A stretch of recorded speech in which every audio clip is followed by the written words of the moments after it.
सुरक्षा भी मिली होगी, पुलिस की भी सुरक्षा मिली होगी और अपना भी इंतजाम करके उनको चलना चाहिए था। वो जो लापरवाही है वो उनको बहुत महंगी पड़ गई और तावड़े का उस सुरक्षा का उपेक्षा करना या उनको छोड़ देना ये उनको महंगा पड़ा। ये तो मैं मान ही नहीं सकता कि उनको सुरक्षा नहीं मिली है। और ऐसे समय में अपने साथ लेकर चलना था। इन लफंगों के लिए लफंगों की ही फौज रखनी चाहिए थी जो इनके हाथ पांव उसी समय तोड़ दे। तो मैं देख रहा था मनीष जी, नहीं तो निश्चित तौर पर ये तावड़े की एक बड़ी गलती केवल यही थी और उसका लाभ उन लफंगों ने उठा लिया। इस पूरे प्रकरण में उनसे बहुत बड़ी गलती एक हुई है मनीष जी कि तुम राष्ट्रीय महासचिव होकर और तुमको अच्छे से मालूम है कि किस तरह के लोगों से हमारा सामना है, तो तावड़े को सुरक्षा भी मिली होगी, पुलिस की भी सुरक्षा मिली होगी और अपना भी इंतजाम करके उनको चलना चाहिए था। वो जो लापरवाही है वो उनको बहुत महंगी पड़ गई। उसकी वजह से वो हुआ कि इस तरह के लफंगे कहीं पर भी, ये लफंगे कहीं भी टोक कर कुछ भी कर सकते हैं, तो कहाँ तक सफाई दोगे। तो इसीलिए सुरक्षा जरूरी होती है और तावड़े का उस सुरक्षा का उपेक्षा करना या उसको छोड़ देना ये उनको महंगा पड़ा। ये तो मैं मान ही नहीं सकता कि उनको सुरक्षा नहीं मिली है। कम से कम 2-3 बॉडीगार्ड तो उनके पास होंगे जो पुलिस के।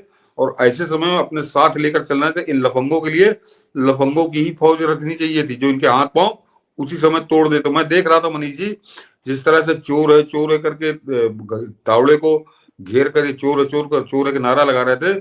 और उस समय में जो तावड़े की मुद्रा देख रहा था, बड़ा असहाय, जिसे कहना चाहिए कि मैं कुछ कह सकने की स्थिति में नहीं है, क्या बोले उन गुंडों लफंगों के आगे। तो इन स्थितियों से बचने के लिए आपको अपने साथ सुरक्षा रखनी चाहिए थी और वो मुझे कहीं नजर नहीं आई। तो निश्चित तौर पर ये तावड़े की एक बड़ी गलती केवल यही थी और उसका लाभ उन लफंगों ने उठा लिया।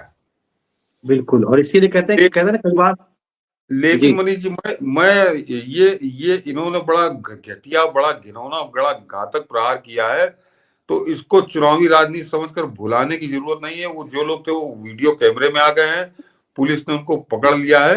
जरा चुनाव निपट जाए उसके बाद, सरकार तो बनने जा रही है आपकी, उसके बाद इनको इन लफंगों को जरा समझ में आना चाहिए कि इन्होंने जो कुछ किया था उसकी कितनी गहरी कीमत इनको चुकानी पड़ी। ये सब बोलेंगे मनीष जी, ये पुलिस कस्टडी में आकर ये सब बोलेंगे कि इन्होंने किसके कहने से, किससे कितना पैसा लेकर इस तरह की नौटंकी की थी।